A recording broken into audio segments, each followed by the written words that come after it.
நெல்லை மாவட்ட ஆட்சியர் அலுவலகம் அருகே தனியார் கூல்ட்ரிங்க்ஸ் நிறுவனத்திற்கு கார்பன் டை ஆக்சைடு சிலிண்டர்களை ஏற்றி சென்ற ஆட்டோவில் திடீரென கேஸ் கசிவு ஏற்பட்டது பரபரப்பை ஏற்படுத்தியது. புகை மூட்டம் போல் கேஸ் வெளியேறியதைக் கண்டு ஆட்டோ ஓட்டுநர் இப்ராஹிம் சாமர்த்தியமாக வாகனத்தை நிறுத்தி சிலிண்டரில் இருந்த வாயு முழுவதையும் திறந்துவிட்டார். உடனே பாதுகாப்பு பணியில் இருந்த போலீசார் ஆட்டோ அருகே எந்த வாகனங்களும் செல்லாதவாறு தடுத்து நிறுத்தினர்.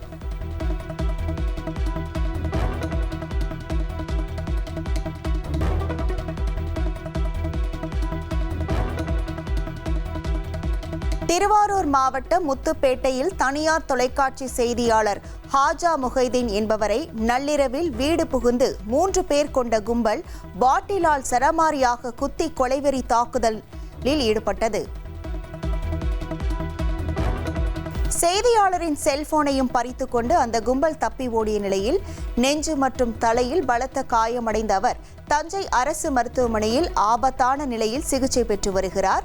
முத்துப்பேட்டையில் பெரும் அச்சத்தை ஏற்படுத்தியுள்ள இந்த துணிகர சம்பவத்தின் சிசிடிவி காட்சிகள் தற்போது வெளியாகி பரபரப்பை ஏற்படுத்தியுள்ள நிலையில் தப்பி ஓடிய கும்பலை போலீசார் தீவிரமாக தேடி வருகின்றனர்.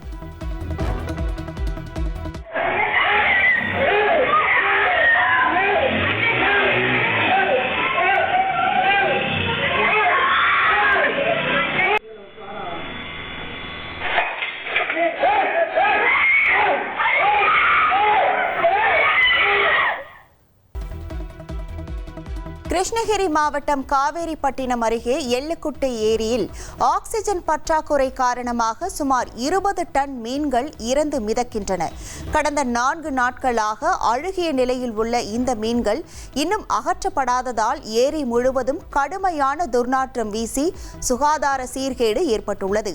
இதனால் குண்டலப்பட்டி கிராமத்தை சேர்ந்த நூற்றுக்கணக்கான பொதுமக்கள் மூக்கை பொத்திக் கொண்டு வாழும் அவலநிலை நீடிக்கிறது.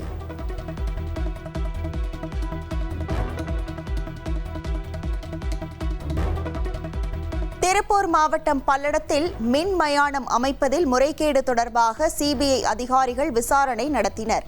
தனியார் அறக்கட்டளை மூலம் கட்டப்பட்ட மின் மயான பணியை நிறுத்திவிட்டு 1,40,00,000 ரூபாய் அரசு பணத்தில் புதிய மின் மயானம் அமைத்ததில் முறைகேடு நடந்ததாக சென்னை உயர்நீதிமன்றம் சிபிஐ விசாரணைக்கு உத்தரவிட்டது. இந்த நிலையில் பல்லடத்திற்கு வந்த சிபிஐ அதிகாரி உமாதேவி பச்சாப்பாளையம் மற்றும் வெங்கிட்டாபுரம் ஆகிய 2 மின் மயான இடங்களையும் நேரில் பார்வையிட்டு விசாரணையை தொடங்கியுள்ளார்.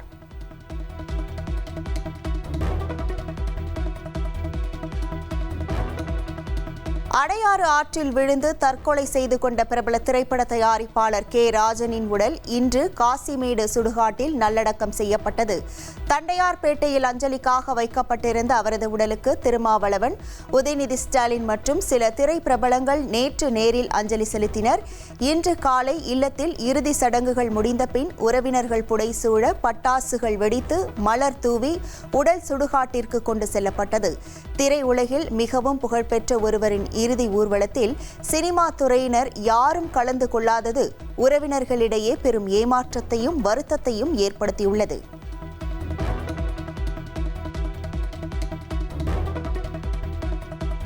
கிருஷ்ணகிரியில் ஆய்வின் போது மாப் குச்சியை வைத்து அவசர கால கதவை திறந்த பள்ளி டிரைவரை மாவட்ட ஆட்சியர் கண்டித்துள்ளார். கிருஷ்ணகிரி அரசு ஆடவர் கலை கல்லூரியில் மைதானத்தில் இன்று மாவட்டத்தில் உள்ள அனைத்து தனியார் பள்ளி வாகனங்கள் ஆய்வு செய்யும் பணி நடைபெற்றது. அப்போது பள்ளி வாகனங்களை ஆய்வு செய்த மாவட்ட ஆட்சியர் தினேஷ்குமார் அங்கிருந்த பள்ளி வாகனத்தில் ஏறி பள்ளி வாகன டிரைவரிடம் அவசர கால கதவை திறக்க கூறினார். அப்போது வாகனத்தில் இருந்த பள்ளி டிரைவர் மாப் குச்சியை எடுத்து அங்கிருந்த அவசர கால கதவை கஷ்டப்பட்டு உடைத்து திறந்தார். இதை பார்த்து கொண்டிருந்த மாவட்ட ஆட்சியர் பள்ளி குழந்தைகள் எப்படி இதை உடைத்து அவசர காலத்தில் வெளியே செல்ல முடியும் எனவும் சரமாரியாக கேள்வி எழுப்பியுள்ளார்.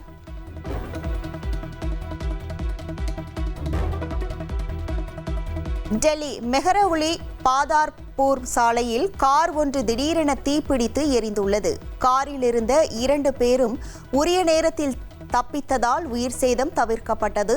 சாலையின் நடுவே கார் பற்றி எரிந்த விபத்து அப்பகுதியில் பரபரப்பை ஏற்படுத்தியுள்ளது.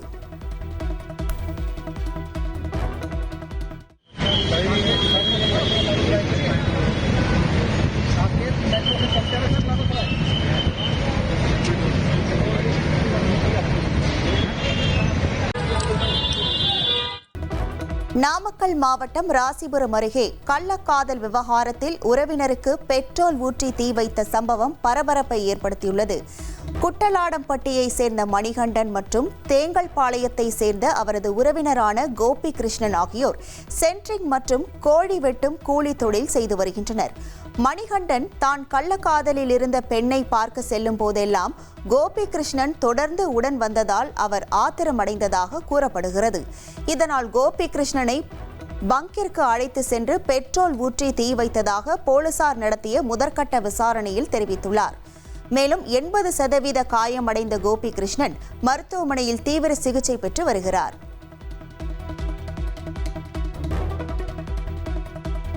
பக்ரீத் பண்டிகையை முன்னிட்டு நெல்லை மேலப்பாளையம் கால்நடை சந்தையில் ஆடுகள் விற்பனை களை கட்டியுள்ளது. விறுவிறுப்பாக நடைபெற்ற சந்தையில் 4000க்கும் மேற்பட்ட ஆடுகள் விற்பனைக்கு வந்த நிலையில் வியாபாரிகள் மற்றும் கறிக்கடைக்காரர்கள் செம்மறி ஆடுகளை அதிக விலைக்கு வாங்கி சென்றனர். மேலும் தென் மாவட்டங்களில் முக்கிய ஆட்டு சந்தையாக விளங்கும் மேலப்பாளையத்தில் ஆடுகள் 8000 ரூபாய் முதல் 65,000 ரூபாய் வரை விற்பனையானது குறிப்பிடத்தக்கது. சிவகங்கை மாவட்டம் தேவக்கோட்டையில் போக்குவரத்து நெரிசலால் வாக்குவாதம் ஏற்பட்டு தமிழக வெற்றிக் கழக கட்சியின் கொடி கட்டிய காரில் வந்த நபர்கள் இருசக்கர வாகனத்தில் வந்த நபரை சரமாரியாக தாக்கிய சம்பவம் பரபரப்பை ஏற்படுத்தியுள்ளது. மேலும் இந்த காட்சிகள் சமூக வலைதளங்களில் வெளியாகி வைரலான நிலையில் கார் பதிவு எண்ணை வைத்து போலீசார் தற்போது தீவிர விசாரணை நடத்தி வருகின்றனர்.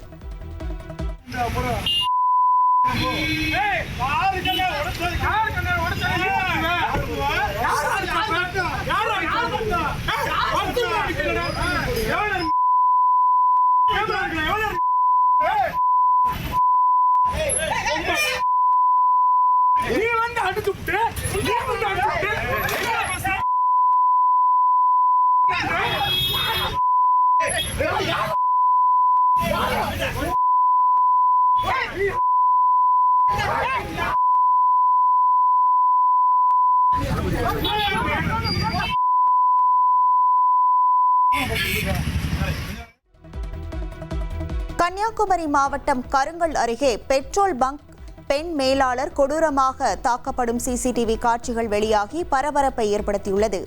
கருமாவிளை பகுதியில் சட்டவிரோதமாக மின் இணைப்பு எடுத்ததாக கூறப்படும் தகராறில் பெட்ரோல் பங்க் செயல்பட்டு வரும் நில உரிமையாளரின் மகன் தாஸ்வின் வேதிஷ் உள்ளிட்ட 4 பேர் பங்கிற்குள் புகுந்து தண்ணீர் மோட்டாரை சேதப்படுத்தியுள்ளனர். இதனை தட்டி கேட்ட பெண் மேலாளர் டேரியை அந்த கும்பல் தகாத வார்த்தைகளால் திட்டி கொடூரமாக தாக்கி கொலை மிரட்டல் விடுத்துள்ளது. காயமடைந்த பெண் மருத்துவமனையில் அனுமதிக்கப்பட்டுள்ள நிலையில் இந்த சம்பவம் குறித்து கருங்கல் போலீசார் இதுவரை வழக்கு பதிவு செய்யவில்லை என்று குற்றச்சாட்டு எழுந்துள்ளது.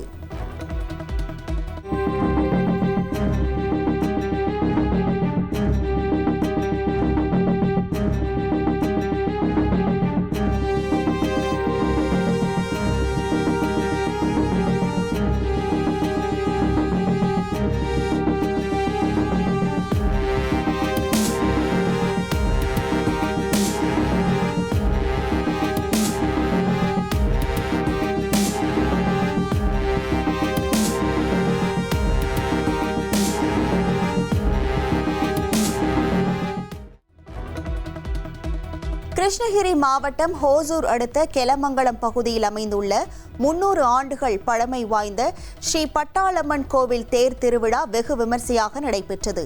கெலமங்கலம் மற்றும் அதனை சுற்றியுள்ள 11 கிராம மக்கள் ஒன்றிணைந்து நடத்திய இந்த தேரோட்டத்தில் அம்மனுக்கு நேர்த்திக்கடனாக 50க்கும் மேற்பட்ட ஆட்டு கிடாய்கள் வெட்டி படையிலிடப்பட்டன. தேர் திருவிழாவில் தமிழகம் மட்டுமின்றி கர்நாடகா, ஆந்திரா உள்ளிட்ட அண்டை மாநிலங்களை சேர்ந்த 1000க்கும் மேற்பட்ட பக்தர்கள் கலந்து கொண்டு சுவாமி தரிசனம் செய்தனர்.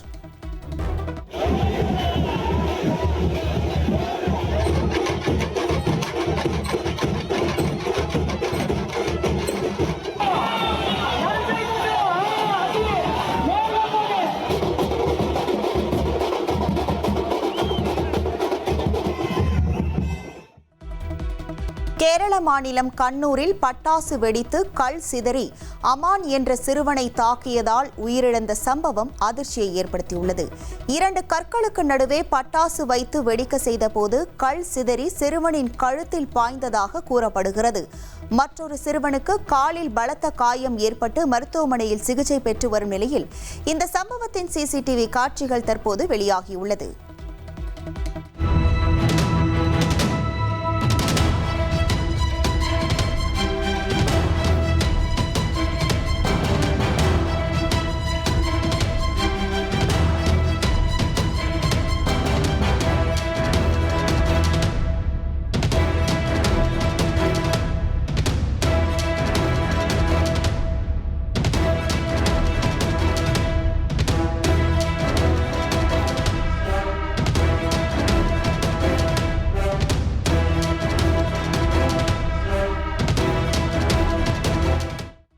சிவகங்கை மாவட்டம் இளையான்குடி அருகே தாய்மாமன் திருமண விழாவில் கலந்து கொள்ள வந்த 2 வயது குழந்தை தண்ணீரில் மூழ்கி உயிரிழந்த சம்பவம் சோகத்தை ஏற்படுத்தியுள்ளது. தேவக்கோட்டை அருகே நாமத்தி கிராமத்தை சேர்ந்த சத்யசீலன் மற்றும் பூமா தம்பதியினரின் 2 வயது மகள் லியோனிலா விளையாடிக் கொண்டிருந்த போது சாலை ஓரத்தில் தேங்கியிருந்த தண்ணீரில் தவறி விழுந்ததாக கூறப்படுகிறது. இதனையடுத்து அக்கம் பக்கத்தினர் குழந்தையை உடனடியாக மீட்டு மருத்துவமனைக்கு கொண்டு சென்ற நிலையில் ஏற்கனவே அவர் உயிரிழந்ததாக மருத்துவர்கள் தெரிவித்தனர். காஞ்சிபுரம் மாநகராட்சியில் பட்டப்பகலில் வீட்டின் முன் நிறுத்தியிருந்த உயரக பைக்கை மர்ம நபர்கள் திருடி செல்லும் சிசிடிவி காட்சிகள் வெளியாகியுள்ளன. சின்ன காஞ்சிபுரம் அமுதப்படி கிராமத்தை சேர்ந்த அப்துல்லா என்பவரின் 2 லட்சம் மதிப்புள்ள பைக்கை அவரது வீட்டு வாசலிலேயே பூட்டை உடைத்து இருவர் திருட முயன்றுள்ளனர். அப்போது வெளியே வந்த அப்துல்லா அவர்களை பிடிக்க முயன்ற போதும் திருடர்கள் பைக்கை எடுத்துக்கொண்டு தப்பி சென்றனர். அப்துல்லா அளித்த புகாரின் பேரில் விஷ்ணு காஞ்சி போலீசார் வழக்கு பதிவு செய்து மர்ம நபர்களை தீவிரமாக தேடி வருகின்றனர்.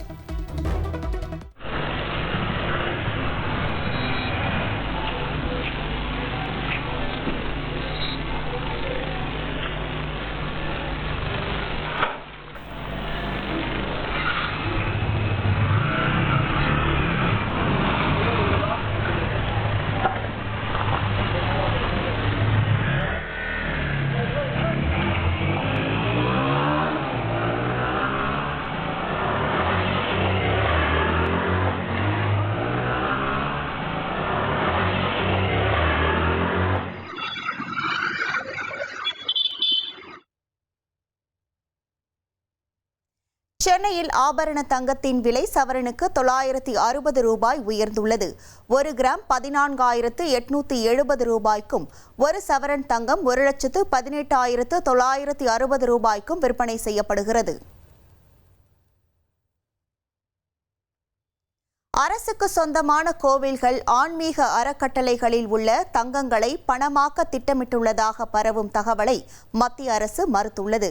பொதுமக்கள் மற்றும் ஆன்மீக அமைப்புகள் உண்மைக்கு மாறான யூகங்களையும் வதந்திகளையும் நம்ப வேண்டாம் என்றும் மத்திய அரசு கேட்டுக்கொண்டுள்ளது.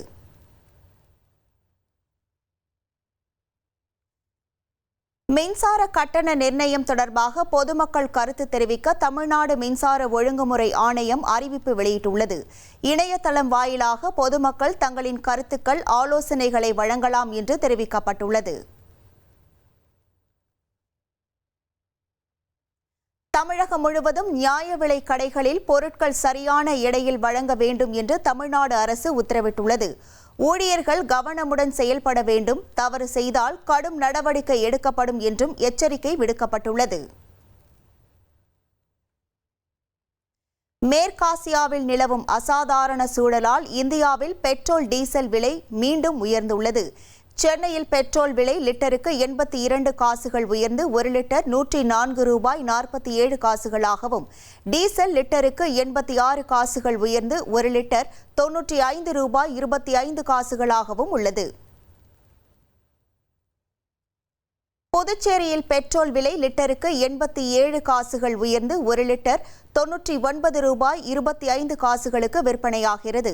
டீசல் விலை லிட்டருக்கு 88 காசுகள் அதிகரித்து 1 லிட்டர் 90 ரூபாய் 27 காசுகளுக்கு விற்பனை செய்யப்படுகிறது.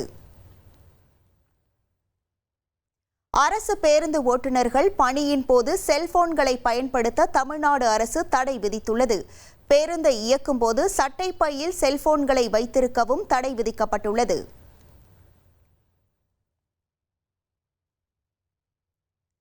பொது இடங்களில் சுற்றித் திரியும் தெருநாய்களை பிடிக்க பிறப்பித்த உத்தரவை மாற்ற கோரி தாக்கல் செய்த மனுக்களை தள்ளுபடி செய்து உச்சநீதிமன்றம் உத்தரவிட்டுள்ளது. நாய்க்கடி சம்பவங்கள் அதிகரித்துள்ளதை பதிவு செய்த நீதிபதிகள் உத்தரவுகளை பின்பற்ற தவறும் நபர்கள் மீது நீதிமன்ற அவமதிப்பு வழக்கு தொடரப்படும் என்றும் எச்சரித்துள்ளனர். டாஸ்மாக் கடைகளில் எம்ஆர்பி விலைகளுக்கே மது விற்பனை செய்யப்படும் என டாஸ்மாக் கடைகளின் முன் டாஸ்மாக் பணியாளர்கள் பேனர் வைத்துள்ளனர். மது விற்பனை தொடர்பாக டாஸ்மாக் நிர்வாகம் சார்பில் வழிகாட்டு நெறிமுறைகள் வெளியிடப்பட்டுள்ளன.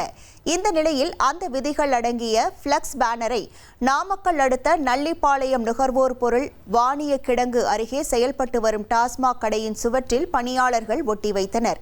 இதேபோல மாவட்டம் முழுவதும் டாஸ்மாக் கடைகளில் பிளக்ஸ் பேனரை வைத்து வருகின்றனர்.